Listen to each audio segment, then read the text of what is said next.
Sahana Vavatu Sahano Bhunaktu Sahaviryam Karavavai Tejasrinavati Tamastu Avidvishavai. Om Shanti Shanti Shanti. May Brahman protect us, may he guide us and give us strength and right understanding. May love and harmony be with us all. Om, peace, peace, peace. And good morning and happy Durga Puja season. So we're right in the middle of it. And so it's very auspicious to read the Chandi, or at least go through the 4 hymns of the Chandi. So between this Sunday and next Sunday, we will have a summary musical version of the entire Chandi. It takes about 3 hours, at least for me, it takes about 3 hours to read it. This takes about an hour and 20 minutes. So you can see it's been condensed a bit. And you might ask, well, why set something to music? Well, it's because it's more memorable if you set something to music, and the music has energy, so if the energy of the music matches the action of the storyline, then it helps to enhance the story and make it more memorable. Now, another thing you might ask is, where does the Chandi fit in terms of scriptures? Well, it's considered the Shakta scripture, and it's often called the Shakta Gita, although that's not a great comparison. Its length is similar, but it's a very different kind of text. Whereas the Gita is full of teachings about the different kinds of yoga, the Chandi is completely based in stories and hymns of praise. And the reason probably I would say is because it's more memorable that way. We tend to remember stories. I can tell you from my experience at USC with those students who are primarily from India that have come over to study. They're very familiar with the Mahabharata, they're very familiar with the Ramayana, they're mostly familiar with the Gita, and they don't know anything about the Upanishads, they don't know anything about Shankara, they don't know anything about the 6 systems of philosophy. I mean, there are a few that do, but the vast majority of them remember the stories. That's what's memorable. So the Chandi is a story, or 3 stories within a story. The framework story is about a king and a merchant that have both fallen on hard times, and they feel attachment to their old life, and so they are wandering a forest, and they happen to meet, share their stories, and decide they need to consult a sage. So the sage starts to tell them, well, your problem is that Mahamaya tends to create these attachments for us, and you have to pray to the Divine Mother in order to get over them. So, but rather than just saying that, you could say that's just simple enough, just do that. He tells 3 stories so that they will remember the teachings well. And they're very dramatic stories. There are lots of blood, guts, and gore, and all sorts of things, battle scenes. So, and there are these 4 famous hymns to the Divine Mother. Today we'll hear the first 2, and next Sunday we'll do the last 2 hymns. So when the sage is delivering this idea to these 2 fellows, the merchant and the king, the king asks him, well, who is this Mahamaya that you're talking about? And so he goes into a very ecstatic mood when he talks about the Divine Mother, and so you get a very dramatic aria. Then we get the first story. And I don't know how many of you heard Harinamananda's lecture probably, 6, 7 years ago. He gave a nice lecture on the Chandi and summarized how the 3 stories represented our battle with our different aspects of our ego. And the first story is the tamasic ego, the second one is the rajasic ego, and the third one is the sattvic ego. So we'll cover the first 2 today because they're much shorter, and the last one next week. So the first story is actually found in a couple of other sources, other Puranic texts. It's the story of Madhu and Kaitaba. These two demons are the tamasic aspect. And you have to remember that all of this is symbolic of what's going on inside of us. It's the macrocosm and the microcosm. The microcosm reflects the macrocosm. The macrocosm reflects the microcosm. So even though these stories are told in the context of these two demons fighting various gods and devas and so forth, the idea is that's what's happening inside of us. And so we have to try to control the inner demons that we have. And so this inner demon, the tamasic demon, is the demon that doesn't want you to even get started. So in the context of the mythology, these two demons, we're in the intercosmic period when Vishnu is asleep and it's time for Brahma to come out and to create the universe. They want that stopped. They just don't want a universe. They just don't want anything to happen. So it's like you pushing the snooze button on the alarm or forgetting, just happening to forget to set the alarm so you don't have to get up at all. You just don't want to get started. Or you think of some other thing to do, you're just going to lie around the house rather than get the housework done. So this is the tamasic ego, and so Vishnu has to awaken early so that he can fight these two demons and Brahma can create the universe. And so you have the Divine Mother waking up Lord Vishnu and then Vishnu fighting it. Now this battle goes on for a couple of millennia. Now you can be thankful the music doesn't go on that long. I get it over in a couple of minutes. But the Divine Mother has to intervene. So this is, if you read it in another context, there's kind of less role for the Divine Mother, but in the Chandi, the Divine Mother obviously has to have a critical role. So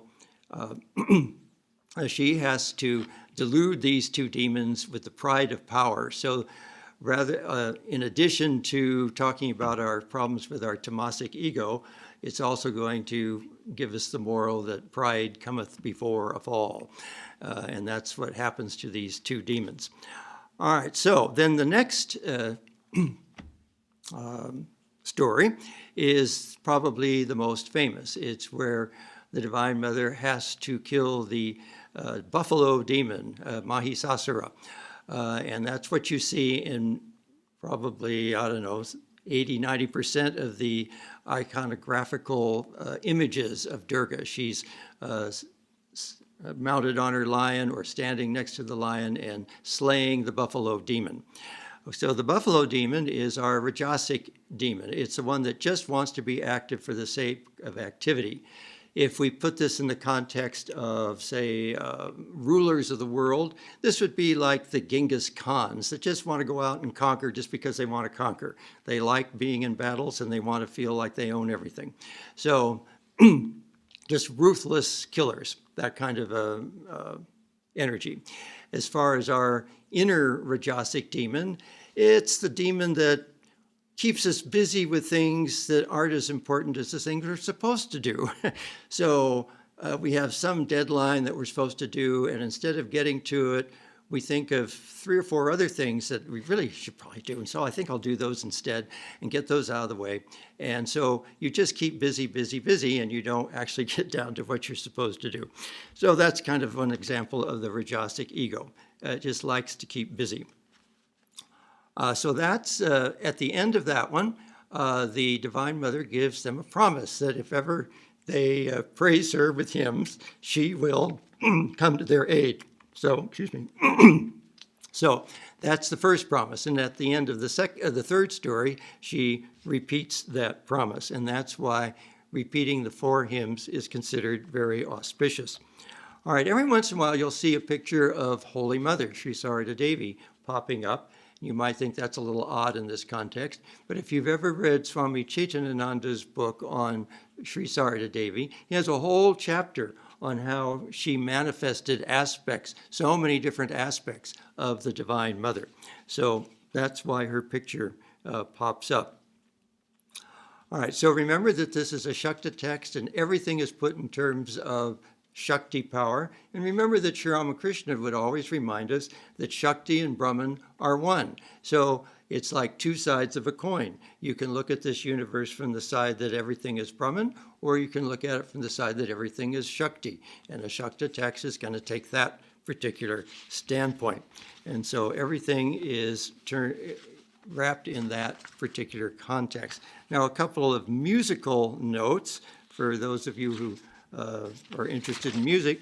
The first part of the sage's instructions are put to a tampura-like accompaniment to give it that kind of Indian flavor.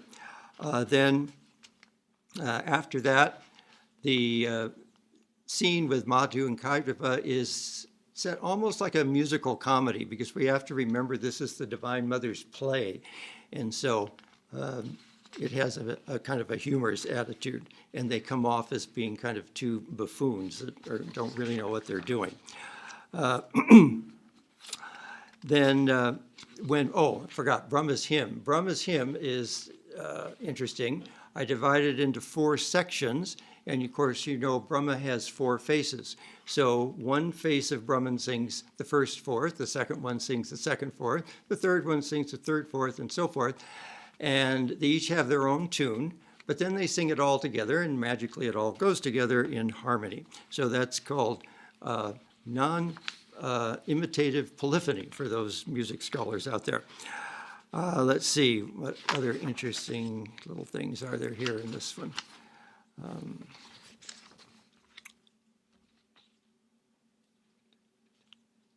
That's probably enough. All right, so some of the hymns had to be kind of divided into sections because they're quite long. And so they're not all in one piece. And you'll notice that the words don't necessarily match exactly what you would find in a translation for a couple of reasons. First, I needed to shorten everything. And secondly, a lot of it is done in rhyming verse. So I had to put the words into rhyming verse. All right, so let's have the screen down, and I'll get the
Once upon a time, a just king was forced to leave his kingdom by powerful adversaries both within and from outside.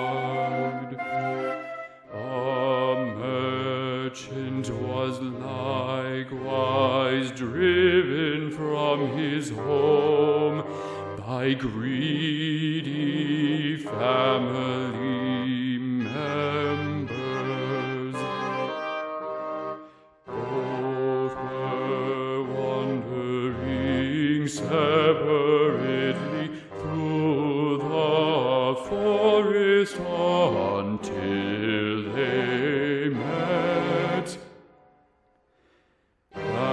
shared their sad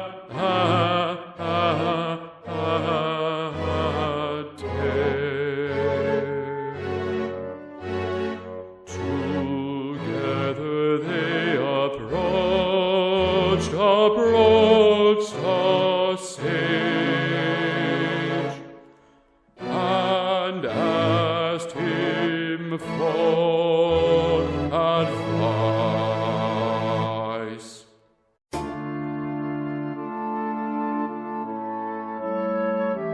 O noble sage, we humbly bow and seek from you advice.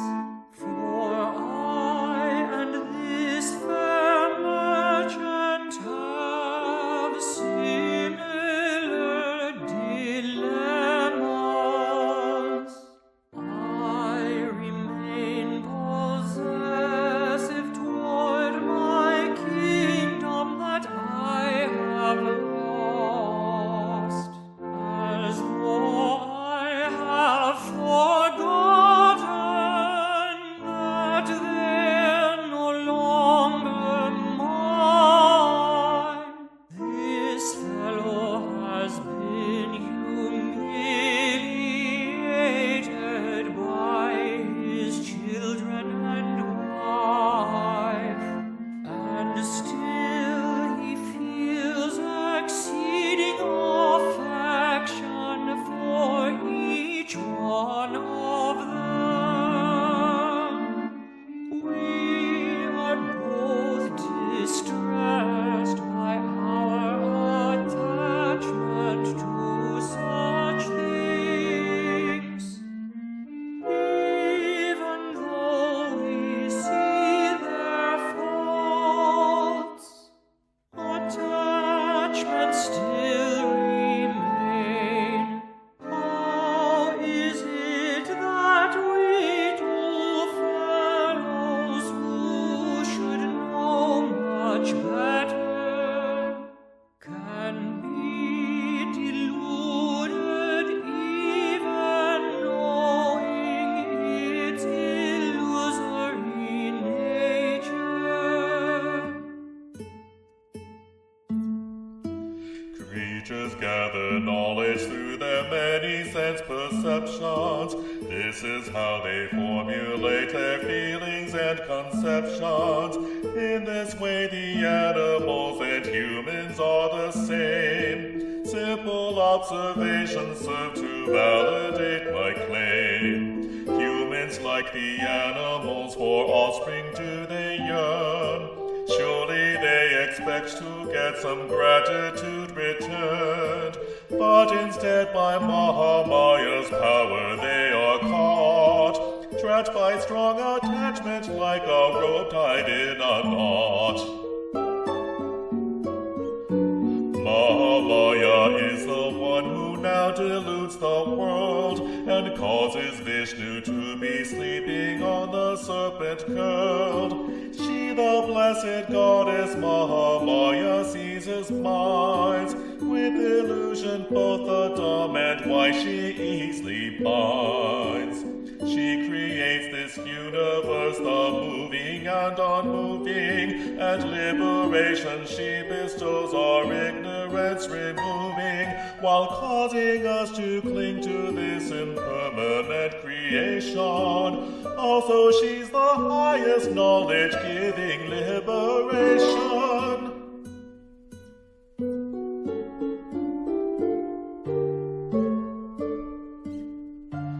Asuras represent the troubling aspects of the mind, but when the Devi's called, she kills them all. And freedom we shall find, and freedom we shall find. Who is Mahamaya, this great goddess whom you call? Tell me of her origin, who works and all.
the end of the cosmic day, when the universe dissolved into the primordial ocean, the blessed Lord Vishnu stretched out on the serpent Sessa and entered into meditative sleep.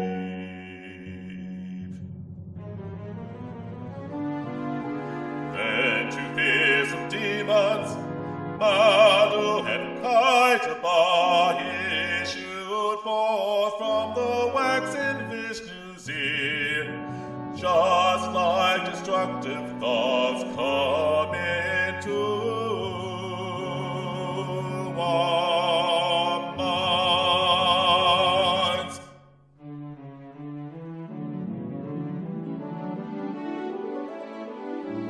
Oh, yo Indra, the aspect of the mother who has settled over Vishnu's eyes. See how two asuras, Madhu and Kaitaba, are intent on slaying me. Hear my salutations and prayer, and please awaken the sleeping Vishnu, so that he might slay these two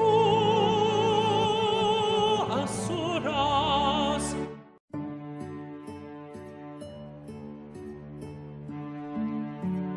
You are the mantras of our consecrations to all gods and to past generations, supporting this universe. By you it is bloomed. You're the protector, by you it is consumed. You are the nectar of immortality, abiding as the transcendental totality.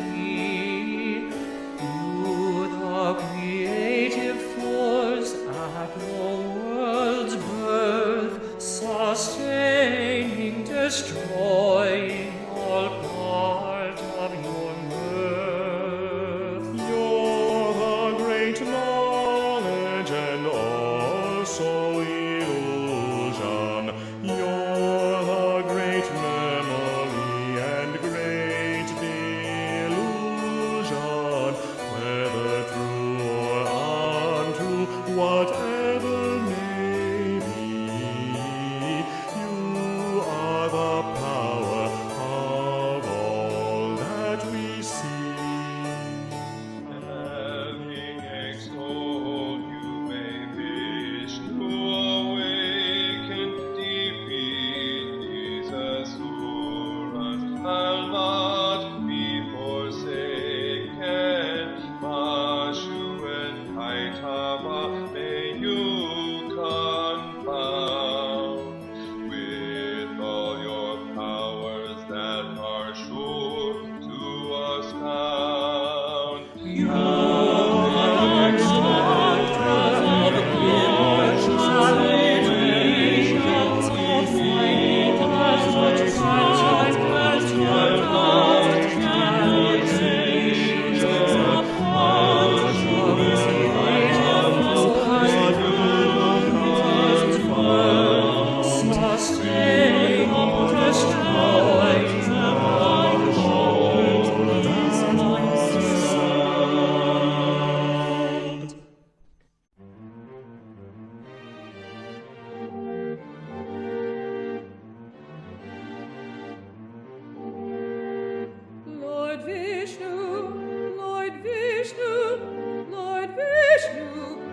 command that you awaken from your slumber, and do battle with these asuras who are doing number. Awaken, awaken from your slumber. Lord Vishnu, awaken, awaken. Lord Vishnu, I command that you awaken from your slumber and to battle with these asuras who are two in number. Awaken from your slumber and do battle with these asuras who are two in number. And do battle with these asuras who are two in number. And do battle with these asuras who are two in number. Lord Vishnu, I command you, awaken from your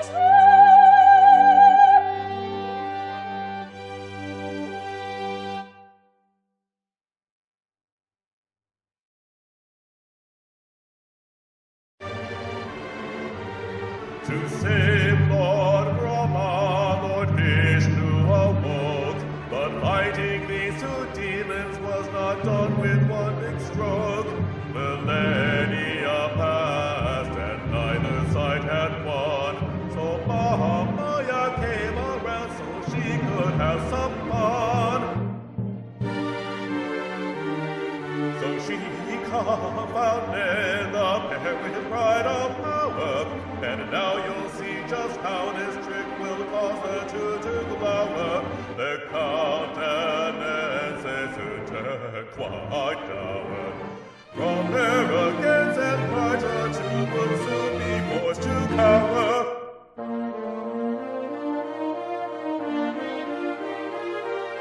See us, O Vishnu, see us, O Vishnu, see how mighty we are. See us, O Vishnu, see us, O Vishnu, how mighty we are, how mighty we are.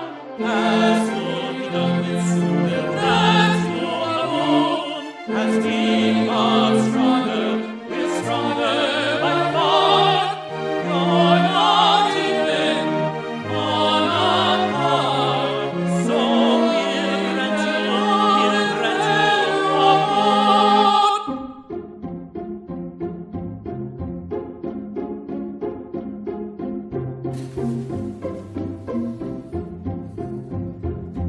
The boon that I ask is to slay you right now. Up to you I will leave the where or the how. What do we do? What do we do? A loophole must be found. What do we do? What do we do? A loophole must be found. Here is a clue. Here is a clue. There is water all around. Here is a clue. Here is a clue. There is water all around. All around. All around. See that the world is all covered with water. Where water is not is where you may slaughter. Where water is not is where you may slaughter. My lap, I believe, will surely suffice. My discus will serve as a cutting device.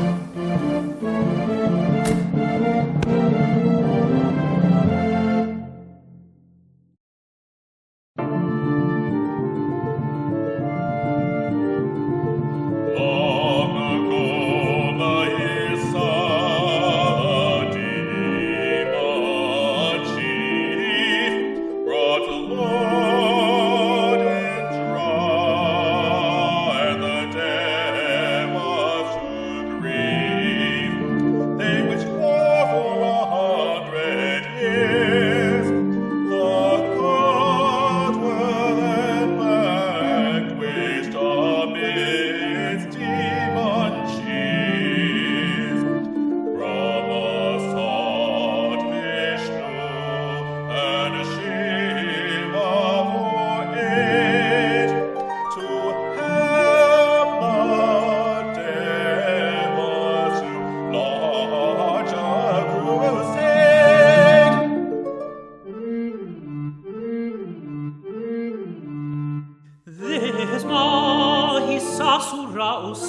adore the posts of Surya and Indra, the whole Deva host. They roam around like mortals with their powers gone. They roam about with all their powers gone.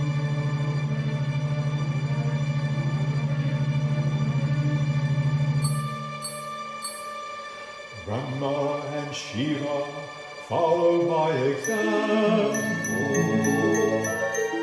From my countenance and yours issue forth a great radiance of Chandi power. May all you other gods follow suit by issuing great light from your body. May our combined Shakti power blaze forth.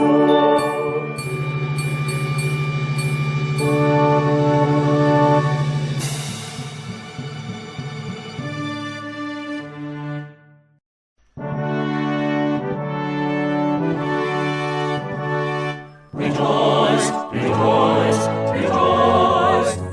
Manifested is the Devi. Manifested is the Devi.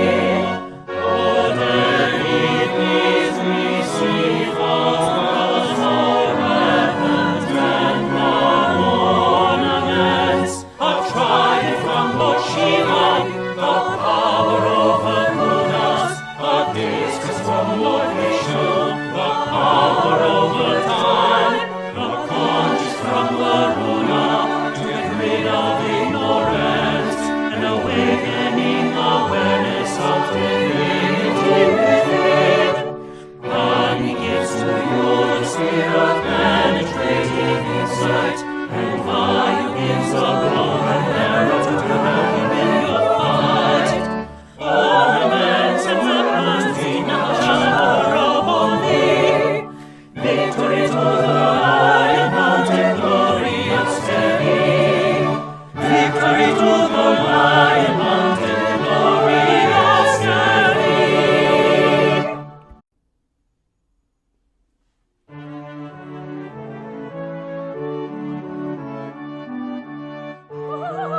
I manifest as a man light. The Asuras saw this great commotion and readied themselves for battle. What is this great commotion? Behold, it is a radiant being of feminine form. She pervades all three worlds like a thunderstorm.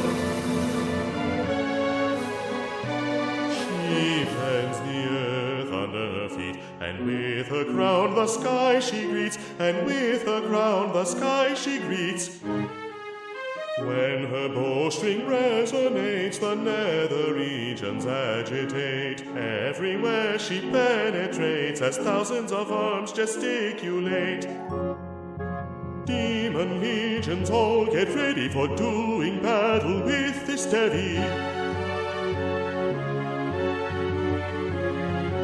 Thereupon the battle began between the Devi and demon clan.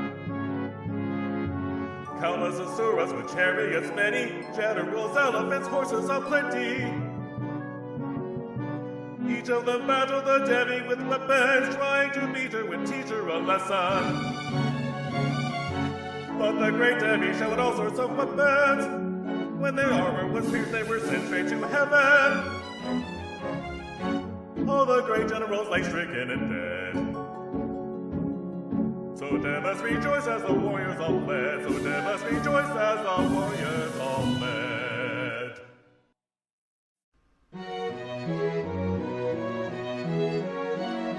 From heaven we shower our praises with flowers. From every heaven numbering praises we shower with all sorts of flowers. From heaven we shower our praises with flowers. From every heaven, numbering 7, our praises we shower with all sorts of flowers. From heaven we shower, from praises we shower, From heaven we shower our praises with flowers. From every heaven, numbering 7.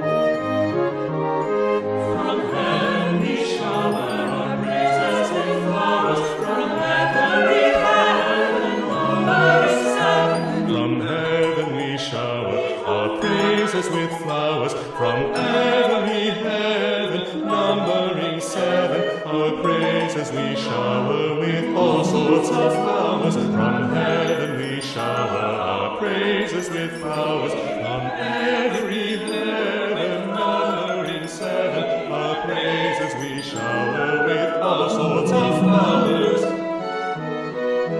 From heaven we shower our praises.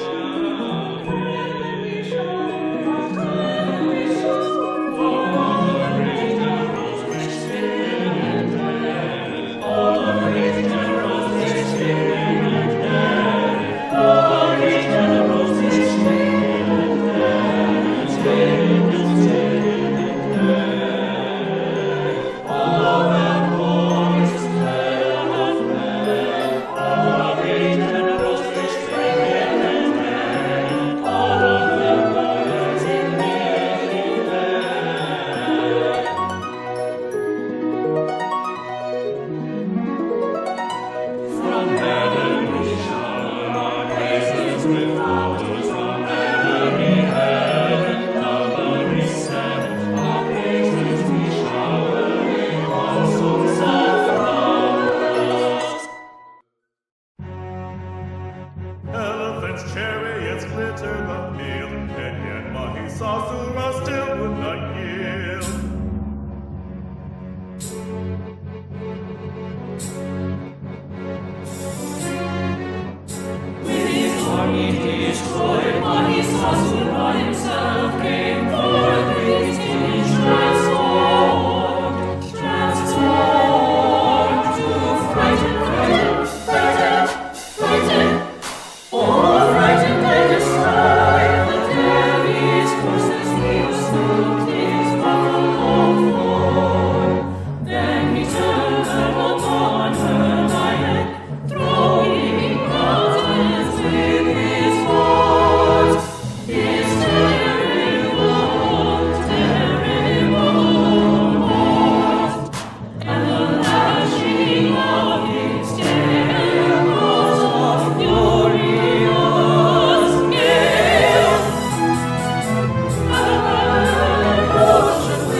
when it comes to this issue. Sing praises to Devi's great power, to make and preserve and devour.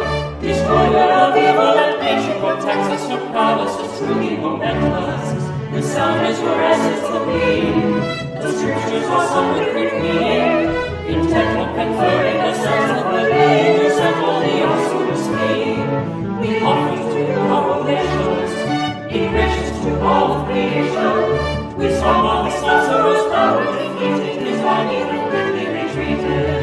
Sing praises to Mother, unlike any other great words our spell, but she can be described. Sing praise to her power to make and devour the stories of being and grant and believe. We offer oblations, protect all creation, sing praise.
important lesson here is that whenever we need help, we need to call on the Divine Mother. And also, it's good to remember that Divine Mother is within us. The weaknesses and the sorrows are within us, and the Devi is within us. That is your strength. Your inner divinity is there too. So there was a funny line in one of Gilbert and Sullivan's operettas that illustrates the point. In this operetta, there's a rule that fairies aren't supposed to marry mortals, and by the end of the operetta, all the fairies except the fairy queen have fallen in love with a member of the House of Lords and gotten married. And she admonishes them. She says, "You're supposed to be strong and you are weak." And one of the fairies says, "But our weakness is so strong." Well, that's our problem. When our weakness gets too strong, you have to call on your inner Devi to help you solve the problem. And that's really the message of the Chandi.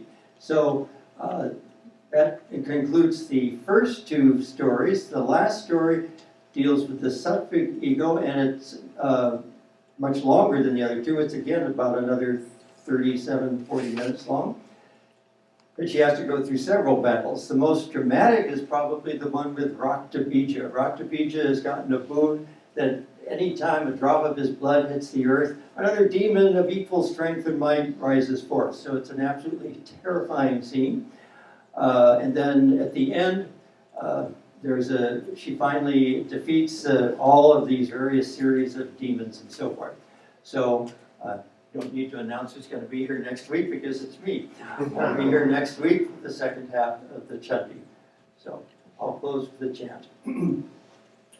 Om Purnamada Purnamidam Purnat Purnamudachyate Purnasya Purnamadaya Purnameva Vashishyate.